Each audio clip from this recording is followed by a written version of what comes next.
Il Modica è entrato in un tunnel novembrino dal quale deve uscire al più presto se non vuole riproporre lo stesso copione degli ultimi 2 anni.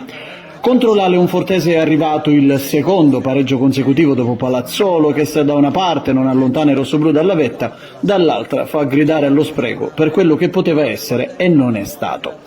Ferrara deve rinunciare a gran parte del suo centrocampo, fuori contemporaneamente Francofonte, Maimoni, Incatasciato e Palmisano e formazione gioco forza rivoluzionata, davanti Archen, Ido Iaga e Vitelli.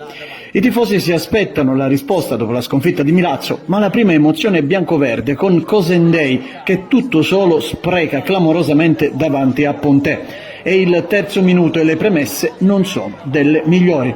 Bisogna attendere la mezz'ora per vedere una maglia rosso-blu nei pressi di Moschella e la numero 10 di Doiaga che in semivolée alza di poco sulla traversa leonfortese. Al 35esimo doppia occasione per i padroni di casa, Messina prima non riesce ad agganciare da pochi metri, la palla arriva poi in qualche modo a Idoiaga che conclude, Moschella di ceno con i piedi ancora Schembari, piazza sul secondo palo, ma il portiere biancoverde è insuperabile, palla in angolo.